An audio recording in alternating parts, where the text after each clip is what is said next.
واحنا في الحرب صرنا بخفنا، يعني ما حدش قادر يتحمل هذا حاجه. الوضع صعب على النفسجية، فالكل قاعد بيشرد من تحت، لأن في كان يعني قذايف كانت تنزل على بيوت، فتلفن علينا الجماعة قرايبنا قالوا الكل يطلع يخلي سجاعية، فاحنا القى طالعين إن شاء الله ما يصير ردية لأنه ولا لغيرنا. فهنا We're standing in Ashkelon, a city in southern Israel. The house behind me was hit by a rocket overnight fired from Gaza by terrorists. It is one of more than 300 rockets fired from Gaza at Israel.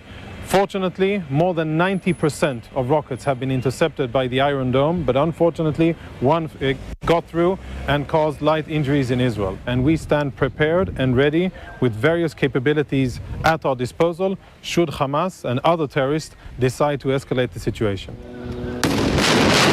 Health officials in Gaza said 13 people were killed in northern Gaza on Friday, the Muslim holiday of Eid al-Fitr, including a woman and her 3 children whose bodies were recovered from the rubble of their homes. According to VOA News, since the fighting began 5 days ago, at least 122 Palestinians have been killed, including at least 32 children and 11 women, according to Gaza's health ministry, which added that 900 people have been wounded. 8 Israelis have been killed in the rocket attacks, including a 6-year-old boy. A spokesperson for Israel's embassy in Washington, Elad Strohmeyer, said in a VOA Persian interview that Israeli ambassador to the UN, Gilad Erdan, will tell the Security Council meeting that Israel has been trying to minimize civilian casualties among Palestinians as it fights Hamas. UN Secretary General Antonio Guterres warned on Friday that if the fighting is not stopped, the conflict could unleash an uncontainable security and humanitarian crisis and further foster extremism.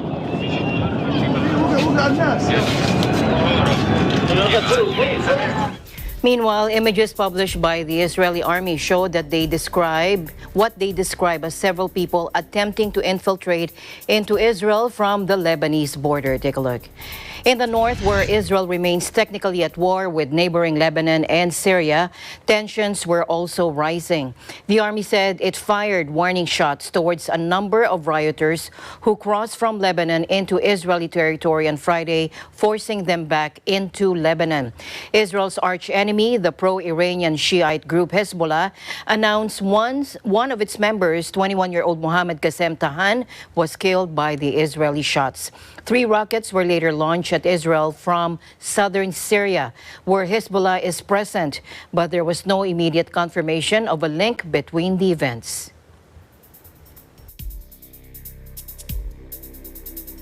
Meanwhile, Associate Fellow at London's Chatham House MENA program, Yossi Meckelberg, says cool heads must prevail as he comments on the escalation of tension in Jerusalem in the latest confrontations between Palestinians and Israeli police. The recent violence has been Jerusalem's worst since 2017, fueled by a long-running bid by Jewish settlers to evict several Palestinian families from their nearby East Jerusalem Sheikh Jarrah neighborhood. Watch this. I think when we look at the deterioration of the situation in Jerusalem, we should separate it between the root causes of it and the triggers. At the end of the day, the root causes of it is the impasse in the relations between the Israel and Palestinians, the impasse in the peace process, the hopelessness among the Palestinians, the entrenchment of the occupation, the division between Gaza and the West Bank. All of this created a situation in which many people don't see much hope out of the situation. The coronavirus made it, the pandemic made it even worse. At the end of the day, as long as there is no just and fair solution for the Israeli-Palestinian conflict, which is based on 2-state solution, recognition of Palestinian self-determination, security, refugees, Jerusalem is the capital of both, the place will always be on the verge of something. It's almost impossible to know when these triggers are going to inflame the situation in a way that it gets out of hand. I don't think anything is inevitable. And right now, it won't resolve itself either. What it needs is some cool heads there. And you need the leadership to reduce the rhetoric to reduce some of this provocation, the act that inflamed the situation, in order to have calm the situation down. At the same time, it needs the international community to get involved. Probably should be a meeting of the Security Council. I think Washington and Brussels should make their voice heard about this and send the message that this is unacceptable. Absolutely not. I think there is a inherent contradiction between Israel grabbing more and more Palestinian land and genuine peace efforts and a viable peace agreement. At the end of the day, this is a very small territory.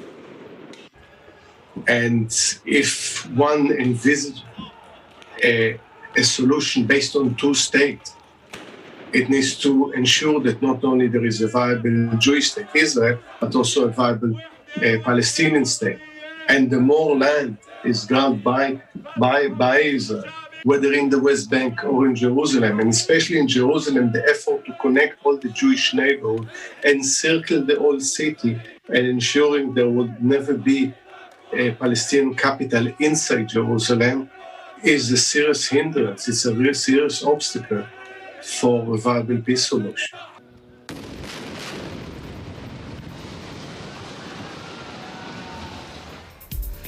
Now, back here in the country, the Philippines said it is ready to facilitate emergency repatriation of Filipinos from Israel amid the heaviest fighting yet between Israel and forces and Palestinian militants. That, according to Malacanang, in a virtual presser, presidential spokesperson Harry Roque said the Philippine Embassy in Israel and the Overseas Workers Welfare Administration, or OWA, are experts in ensuring the safety of Filipinos amid the latest escalation of violence there. Take a look. Dahil alam niyo pong sanay na ang ating mga embahada at ang ating OWA sa mga pumuputok na gulo sa iba't ibang parte ng daigdig kung saan meron tayong mga kababayan, mayorya sa kanila ay nagtatrabaho bilang OFW, alam na po ng ating embahada doon kung ano mga posibleng mga pangyayari. So hinahanda na po yung posibleng repatriation, hinahanda at binibigyan na po sila ng warning na kung po pwede po ay yun nga po, mag-ingat dahil dito sa mga pag-iinit na mga pangyayari dyan sa Israel at sa occupied territory. No? At ang gobyerno naman po natin, kung talagang kakailanganin, syempre po, susunduin natin mga kababayan kung talagang kinakailangan at kung gusto po talaga nila. Siyempre po, ang naging posisyon na ng DFA, sana po malutas sa mapapayapang paraan itong tensyon na nangyayari po dyan sa gitnang silangan.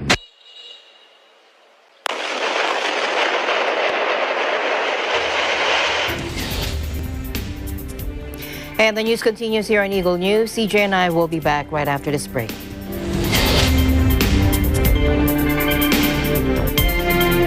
Mula noon hanggang ngayon, gabay natin ang MTRCB ratings sa matalino at responsableng panonood.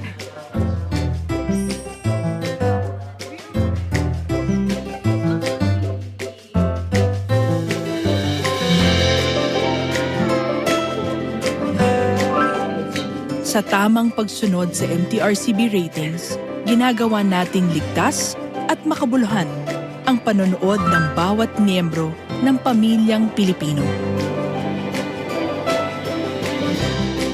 Lumipas man ang panahon, hanggang may pamilyang Pilipino, andyan ang MTRCB.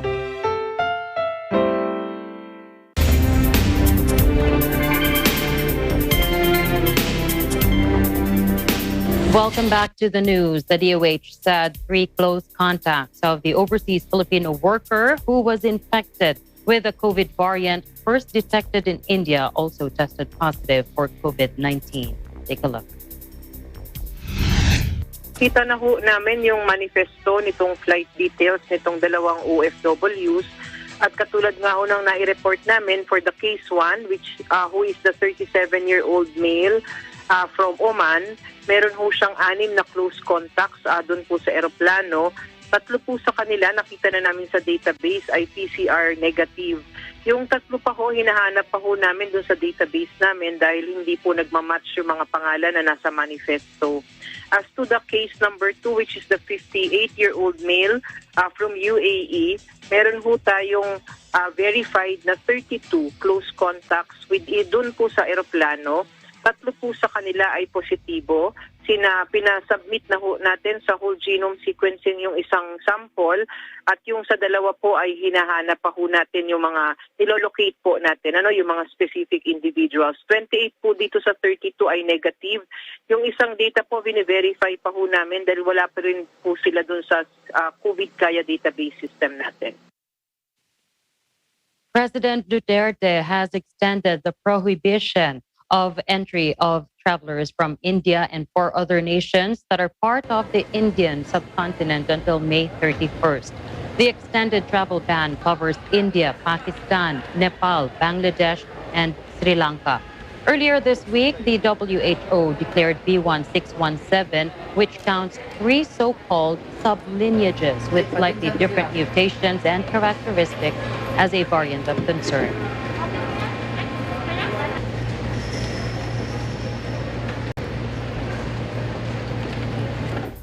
Meanwhile, President Duterte again appealed for everybody to avoid mass gatherings and observe minimum health protocols as Metro Manila and the surrounding provinces of Bulacan, Cavite, Laguna, and Rizal were placed under general community quarantine with heightened restrictions. The President noted that May is the month of fiestas, but that these should be forgone for now amid the pandemic. Sabi ko lang na Mayo, maraming fiesta. But I think I'll be more direct than what is written here. Wala akong, I do not attribute it to any other particular religion or what. But there are a lot of fiestas. Kasi predominantly Catholic country ito. So, ang hinihingi ko is that you only not tone down but forgo kasi may batas. Forgo to congregate, to crowd, and to hold. Ang problema, the necessary consequence of it all. So be mindful of that because we are still in the pandemic and there is no way of knowing how long this would last in this planet. And I will hold the local governments down to the last barangay level, and therefore it could only be the barangay captains. I will hold you responsible for any violation sa itong mga batas na hindi natutupad. Batas to. The President also reminded the public that this pandemic might last for a long time, so there's no reason to violate protocols that would control transmission, especially as there is still no herd immunity in the country. The Philippines is targeting to get 70% of its population vaccinated by year-end to achieve herd immunity.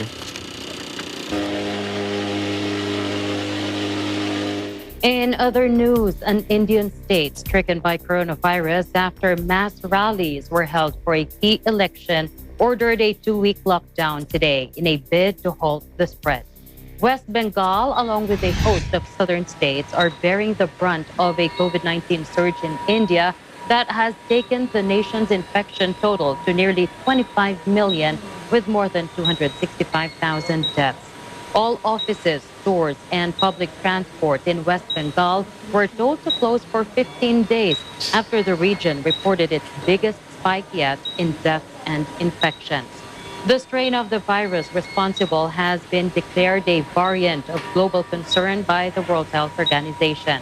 West Bengal accounted for 21,000 of India's 326,000 new cases reported Saturday, and hospitals in the state say they are swamped with patients. Prime Minister Narendra Modi drew tens of thousands of people to rallies in the region last month ahead of state elections, in which his ruling Nationalist Party failed to unseat Chief Minister Mamata Banerjee.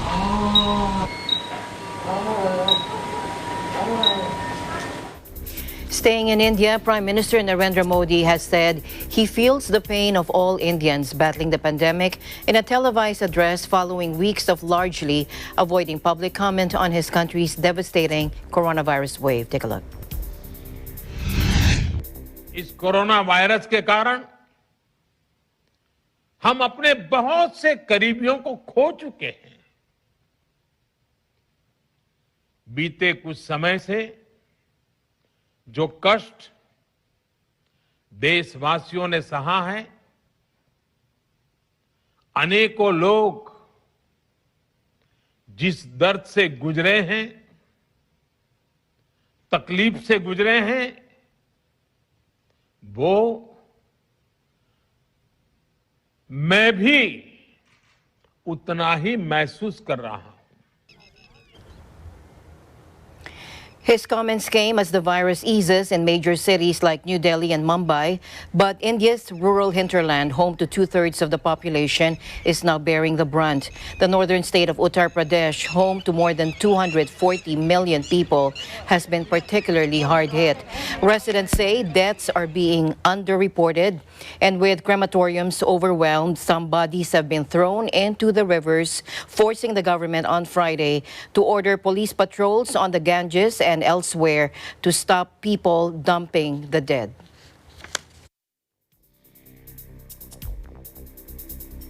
In other news, British Prime Minister Boris Johnson says the Indian COVID variant could pose a serious disruption to the country's progress and could make it difficult to move to step 4 in June. The government had planned to lift the remaining restrictions on June 21st. Let's listen in. Fergus, before we can be this new variant could pose a serious disruption to our progress and could make it more difficult to move to step 4 in June. And I must stress that we will do whatever it takes to keep the public safe.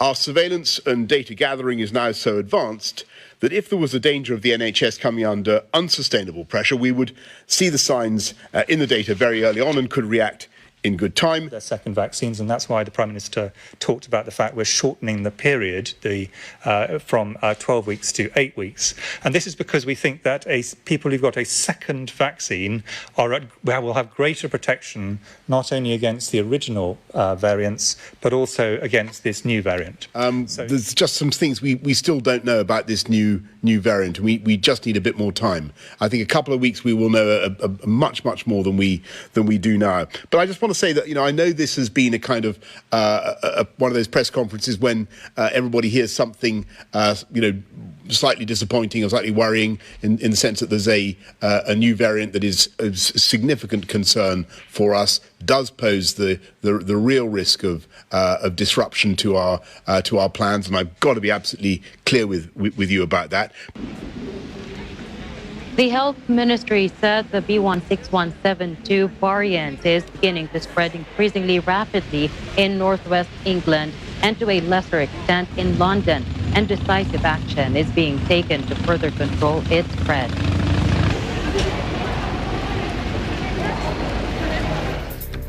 To Asia now, where Taipei residents are stocking up on instant noodles and canned food after the Taiwan government raised its coronavirus alert level and ordered stricter social distancing measures for its capital and surrounding areas. Authorities raised the alert level for Taipei and New Taipei City after 150 or 180 new domestic coronavirus infections were confirmed, up from 29 cases the previous day. Now, the new restrictions mean no more than 5 people can gather indoors and 10 outdoors. But authorities stopped short of ordering a total lockdown. Schools, government offices, workplaces, and most businesses can stay open as long as social distancing measures can be maintained and masks are worn at all times. The latest measures come a day after authorities ordered an indefinite closure of entertainment venues in the wake of the widening outbreak. The order covers bars, dance clubs, karaoke lounges, nightclubs, saunas, and internet cafes, as well as hostess clubs and tea houses. Municipal facilities, including libraries and sports centers, will also be closed. Meanwhile, the WHO urged wealthy countries on Friday to stop vaccinating children against COVID-19 and instead donate doses to poorer nations, while warning that the pandemic's second year looks set to be more deadly. Take a look. I understand why some countries want to vaccinate their children and adolescents. But right now, I urge them to reconsider and to instead donate vaccines to COVAX. Because in low and lower middle income countries, vaccine supply has not been enough to even immunize health and care workers. And hospitals are being inundated with people that need life-saving care urgently. COVID-19 has already cost more than 3.3 million lives, and we're on track for the second year of this pandemic to be far more deadly than the first. Saving lives and livelihoods with a combination of public health measures and vaccination, not one or the other, is the only way out of the pandemic. The WHO, or in the face of this inequity in access, Tedros warned that the world would likely see more deaths this year than last, despite the arrival of vaccines. The novel coronavirus has killed more than 3.3 million people since the outbreak emerged in China in December 2019, according to a tally from Johns Hopkins University.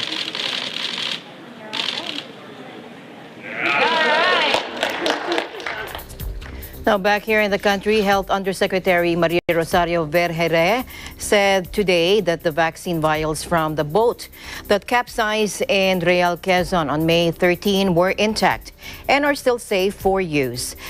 The USEC, the Undersecretary, said authorities also double-checked the potency of the shots and concluded that they are still safe for use. The Philippine Coast Guard reported on Friday that a Department of Agriculture or DA service boat capsized after accidentally hitting a concrete post about 100 meters away from the shoreline of Barangay Ungos, Real Quezon. The DA service boat was carrying 2 boxes of COVID-19 vaccines, 2 personnel from the Department of Health, and 2 police officers of the Municipal Police Station, Polillo, as well as the boat captain and the motorman. Now, according to the PCG, all individuals were rescued and were declared safe. Now, a total of 8,952 more recovered from COVID-19, raising the tally to 1,062,427, or 93.3% of total infections, that according to the Philippine Department of Health.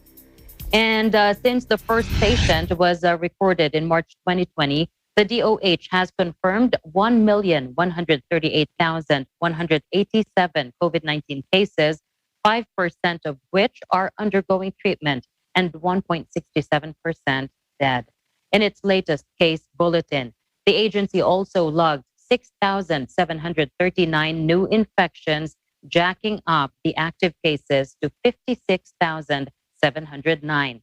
A total of 93 individuals, meanwhile, died of the disease, bringing the death toll to 19,051.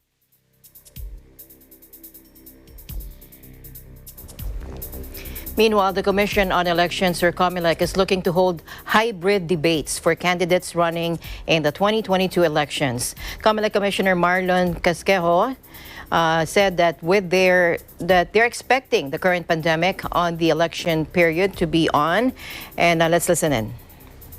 We are very much concerned on how the COMELEC will conduct the upcoming 2022 presidential elections, national and local elections, including BARM elections. So pag-uusapan din ito kung paano itong presidential debate. Definitely there will be a presidential debate, but then again, the question is, will it be face-to-face or virtual? So I think mas maganda siguro if it's hybrid. So we can do a face-to-face with a virtual audience or a virtual candidates, including candidates, pwede rin maging virtual sila if they cannot go to the venue, and with a virtual or limited audience. To recall, in the previous presidential elections in 2016, COMELEC organized several live debates for presidential candidates in front of a live audience.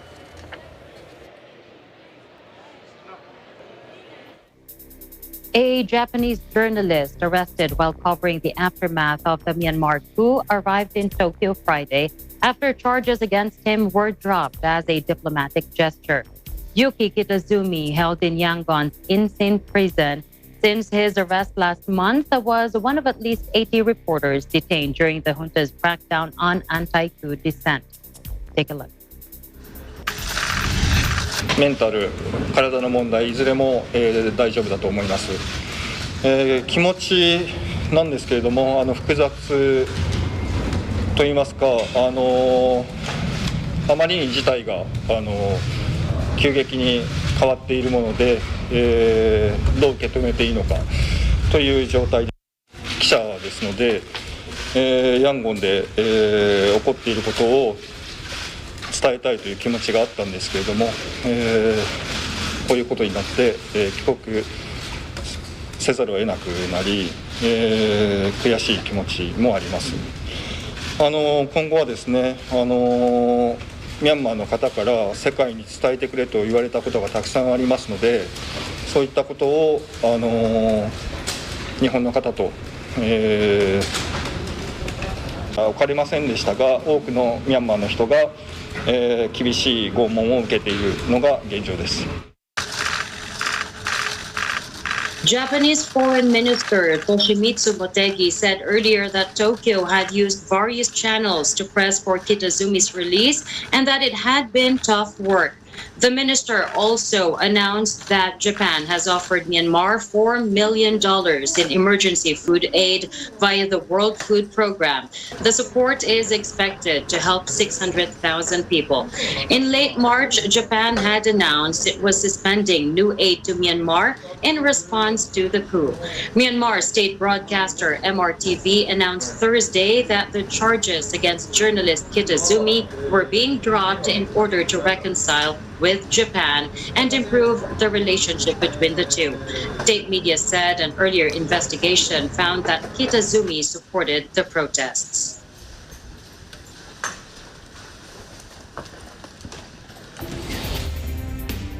Eagle News will be back with more updates. Please don't go away.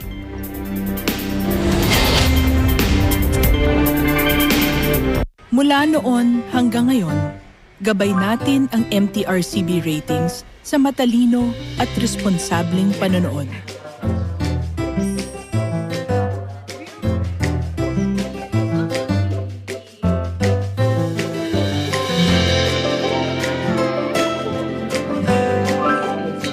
Sa tamang pagsunod sa MTRCB ratings, ginagawa nating ligtas at makabuluhan ang panonood ng bawat miyembro ng pamilyang Pilipino. Lumipas man ang panahon, hanggang may pamilyang Pilipino, andyan ang MTRCB.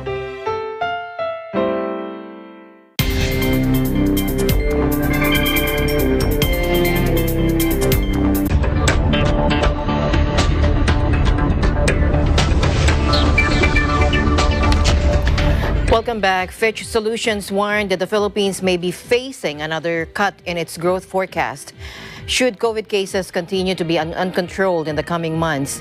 In a research note published on Wednesday, the international think tank warned of further cuts in its growth forecast and changes in their monetary policy projection if cases continue to be elevated in the country. The think tank has already revised the country's growth forecast twice this year, due largely to worse than expected control of the virus. The second cut was made just this week, revising its forecast down to 5.3% from the earlier 5.8%. Fitch Solutions also said there are downside risks to their forecast of 325 basis point rate hikes in 2022, given the country's continued struggles with managing the COVID-19 pandemic. It also said that if the weak credit data continues through 2021, monetary policy conditions may have to be eased further.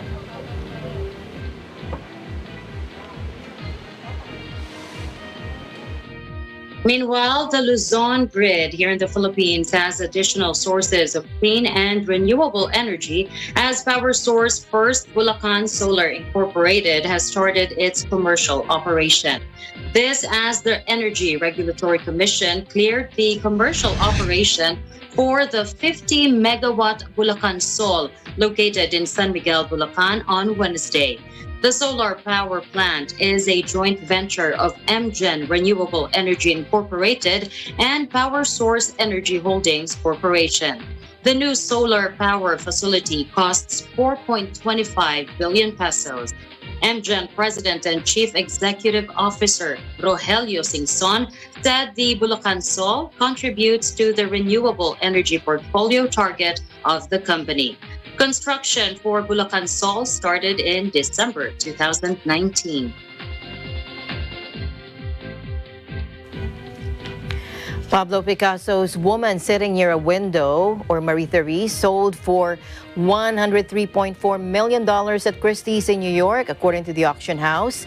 The painting, completed in 1932, was sold after 19 minutes of bidding for $90 million, which rose to $103.4 million when fees and commissions were added. Christie's had estimated the painting, bought by an online bidder in California, would sell for $55 million. The painting, depicting Picasso's youth, mistress, and muse, Marie Therese Walter, was acquired only 8 years ago at a London sale for £28.6 million, about $44.8 million US dollars, less than half the price offered on Thursday. 5 works by the Spanish painter have now crossed the symbolic threshold of $100 million.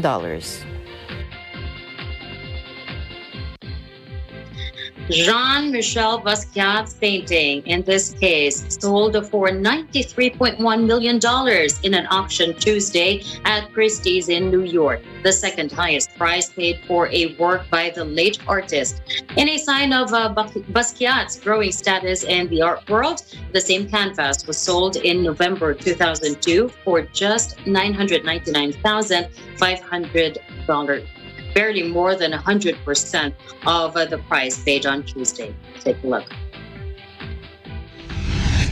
As we start to see kind of the light at the end of the tunnel, especially here, at least in the United States, where I think we're seeing an increased amount of people coming through our galleries. I mean, the market was strong last year. We had good interest and good bidding, and people's appetites for collecting didn't really stop with the pandemic. This is the top lot, well, one of the top lots of the season, I should say, but definitely the top lot of the 21st Century Art Sale. We're standing in front of a painting by Jean-Michel Basquiat from 1983. This painting is titled In This Case, and it's a magnificent painting. It's one of 3 head paintings that Basquiat did over the course of his career. The 1983 painting, which depicts a skull on a red background, sold for $81 million, but with fees and commissions, the final price came to $93.1 million, well above the estimate of $50 million. It was another skull, Untitled, that set the record for the most expensive by Basquiat between 1960 to 1988, which went for $110.5 million in May 2017 at Sotheby's in New York. In this case, reprises 2 dominant themes in Basquiat's work: anatomy and representation of African American characters.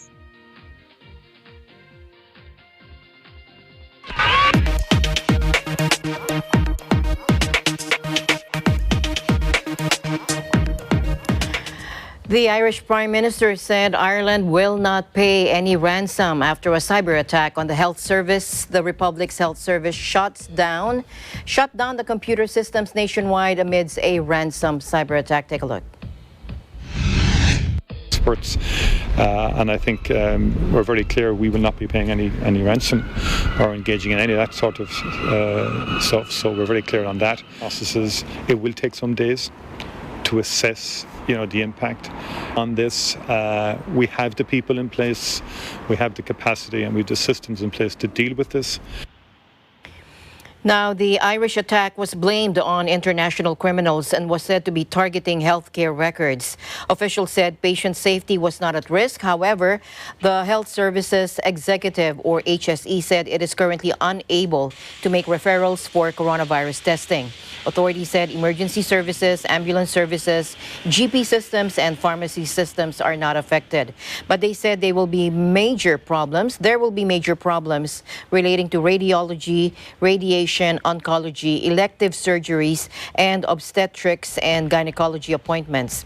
Liz Canavan, a top official in Prime Minister Michael Martin's office, said the outage was also affecting child protection services, which are hosted on HSE servers.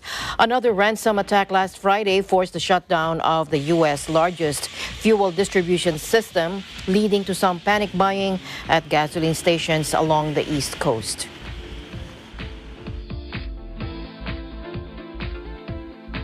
A French subsidiary of Japanese industrial giant Toshiba said Friday it was hit by a ransomware attack this month by the same shadowy group that disrupted a major U.S. fuel pipeline. Toshiba TFIS, which specializes in printers, was hacked on May 4 by DarkSide ransomware, which had already attacked numerous companies of all sizes, according to the company in a statement. The Japanese conglomerate said in a separate statement that the attack was limited to part of Europe and the hackers did not get access to client data. The company said it did not detect any data leak, though social media images of a DarkSide statement show the group claimed to have made a trove of information public. The United States says DarkSide was behind the ransomware attack that forced the shutdown of the largest oil pipeline in the country.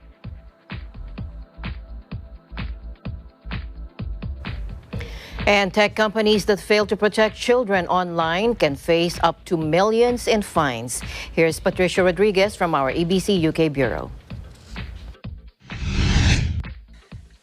Britain's online regulator could be given powers to impose hefty fines on technology companies that fail to remove harmful content as part of draft legislation recently unveiled by the government. The new internet laws outlined in Britain's Online Safety Bill are aimed at protecting young people, clamping down on racist abuse, and safeguarding online freedom of expression. Online regulator Ofcom will be given the powers to fine companies up to £18 million, or 10% of their annual global turnover, whichever is higher if they fail in their duty of care. Under the guidelines, social media sites, websites, and apps must remove and limit the spread of illegal and harmful content, including posts showing the sexual abuse of children or suicide, as well as terrorist material. The legislation also includes the creation of a new criminal offense for senior company figures who fail to make necessary efforts to improve safety. Digital Secretary Oliver Dowden called the legislation groundbreaking, saying it would usher in a new age of accountability for tech and bring fairness and justice to the online world. The UK draft law also looks to tackle so-called romance fraud, scams that manipulate individuals into sending money to fraudsters on dating apps. Analysis by the National Fraud Intelligence Bureau found in 2019 to 2020 that there were 5,727 instances of romance fraud in the UK, with losses totaling more than £60 million. Reporting from London, United Kingdom, I'm Patricia Rodriguez. We live in interesting times. French President Emmanuel Macron and New Zealand Prime Minister Jacinda Ardern sought Friday to advance their 2-year-old campaign to curb online extremism after it was boosted by the United States finally joining the initiative. Their talks marked 2 years since the leaders launched the Christchurch Call, an initiative named after the New Zealand city where a far-right gunman massacred 51 people at 2 mosques On Thank you March very much. Hello, 2019, while broadcasting his rampage live on Facebook. Macron said that 55 states, including all EU member states, through international organizations and 10 companies, are now part of the initiative. The drive was launched to counter a growing use of social media by extremists after the Christchurch attacker broadcast live footage on Facebook from a head-mounted camera. The New Zealand leader earned huge international prominence and respect after the attacks in her country by reaching out to Muslim communities and vowing a wide-scale crackdown on extremist content.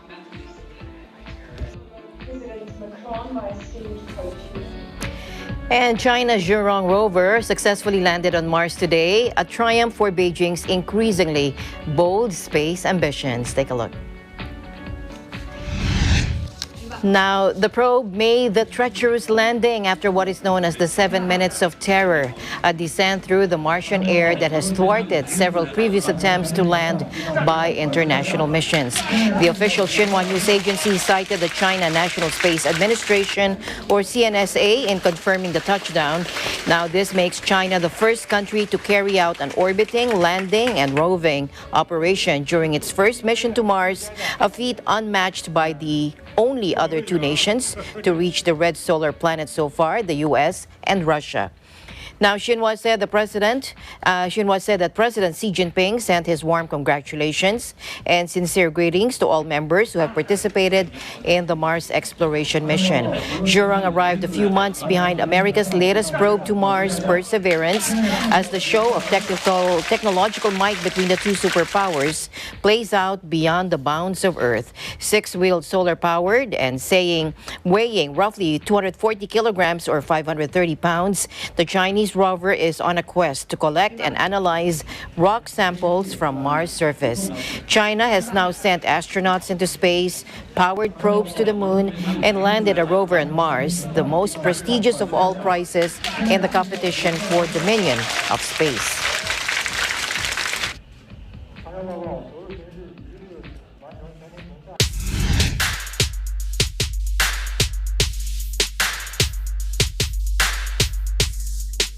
Two tornadoes that struck central and eastern China killed at least 12 people and injured more than 400, according to authorities on Saturday. Violent winds of more than 260 kilometers per hour or 160 miles per hour blasted the central city of Wuhan on Friday night. 8 people died and more than 280 were injured there, authorities said, adding that around 30 homes had collapsed. Vehicles were crushed by falling objects, trees uprooted, buildings partially destroyed, and electricity pylons felled, leaving more than 26,000 homes without power. The gale damaged 2 construction cranes, one of which toppled into or onto the site below, causing significant damage. In Suzhou, near Shanghai, another tornado with winds of more than 200 kilometers per hour wreaked havoc. 4 people were killed and 1 remains missing, according to local authorities.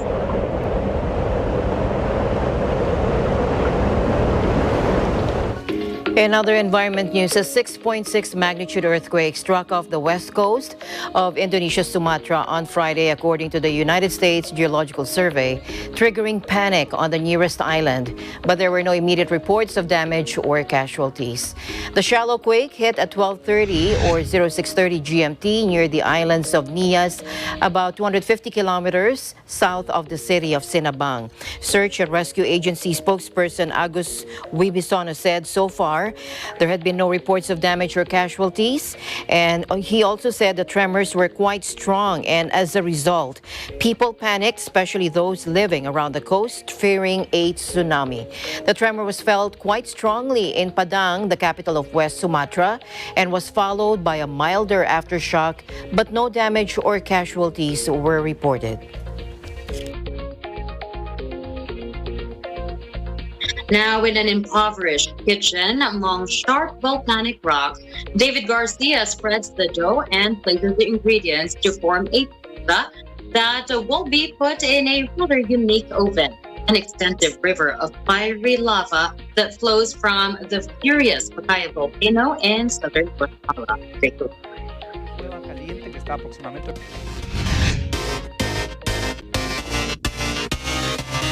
Esto que tenemos atrás no se ve en otros lugares, y que haya un cocinero de pizza en las brasas del volcán es impresionante, único en el mundo por completo.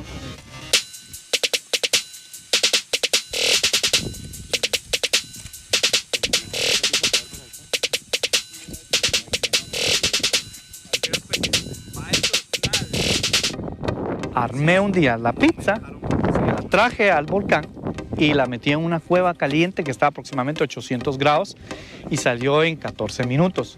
Entonces, cuando probé el sabor que tenía la pizza hecha a base de calor volcánico, dije, bueno, esta es una buena idea.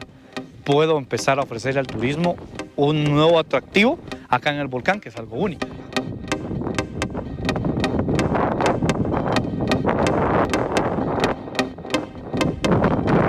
Pero en un río tengo que estar pendiente que la pizza no se vaya, no tenga alta temperatura.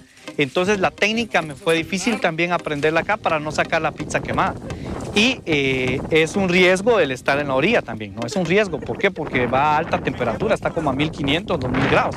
Entonces tengo que estar viendo el viento a qué dirección está para que me afecte.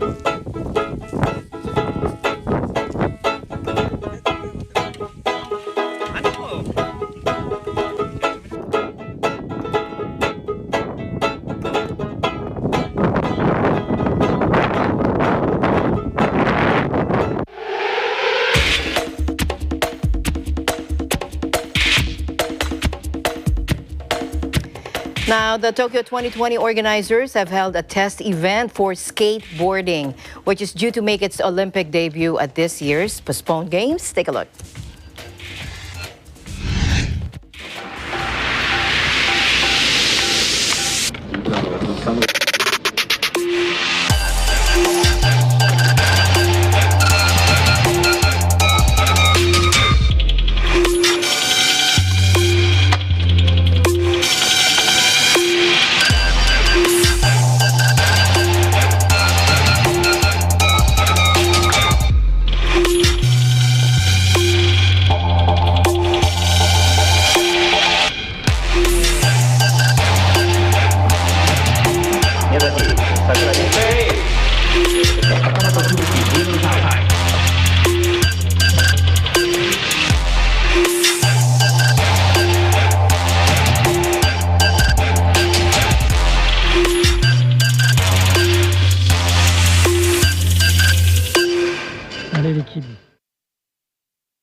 Finally, in our news, locals in Townsville are excited to witness the artworks of Martina Assam, who is currently showcasing her exhibition of a cultural display that is sure to turn curious heads. Eagle News correspondent Morgan Goodfellow is here to walk us through. The exhibition displayed here today presents the artist Martina Assam's newest showcase, Kwacha, which in her native tongue, Arunta, means water. Her mother, an Arunta woman, was a painter herself, and when Martina was a child, she would give her small ceramic pieces to decorate. Growing up in Mount Isa, Martina sometimes entered her artfully painted ceramic pieces in art shows for fun. When she was in high school, she undertook a few painting classes, but learned mostly from the guidance of her mother, who worked with the traditional Aboriginal colours of deep red, ochre and white. As Martina grew older, her curiosity to experiment with more colour led her to produce canvases and ceramic dishes decorated with blazing yellows and greens that would mix with Pacific blues and the traditional Aboriginal hues. As a child, Martina searched for bush tucker with her grandmother, collecting berries along the river and catching goannas by their tails, and so she would later also depict Australian fauna like native fish, goanna, witchetty grub and other bush tuckers as tributes to her grandmother. The expression of her childhood would evidently form Martina's style. Recently, the artist worked as a facilitator at Umbrella Studio Contemporary Arts with the Young Indigenous Printmakers program, which aims to expose local Indigenous members of the youth to traditional arts. She maintains active involvement in different arts and culture organisations in Townsville, the list of which includes Wearable Art Creatives, a show that will be featured in the North Australian Festival of Arts. Located at the Umbrella Studio on 408 Flinders Street, Townsville, Martina's Kwacha Showcase can be viewed from the 16th of April to the 23rd of May, with an emphasis on all guests observing the relevant health and safety protocols. If you happen to be in the North Queensland area, be sure to check out this brilliant display of culture. Reporting from Townsville, Australia, this is Morgan Goodfellow, Eagle News. We live in interesting times. I miss going to museums. I know, I do too. And it's nice to have Morgan back. Yes. In a long time. Well, do take care over there, Morgan, and thanks so much for that story. That's it for tonight's broadcast. I'm going to be getting myself a pizza after this. Please join us again on Monday. I'm CJ Hero. And at the end of the day, there remains so much more to be grateful for. We'll see you back next week. I'm Alma Angeles, and we live in interesting times.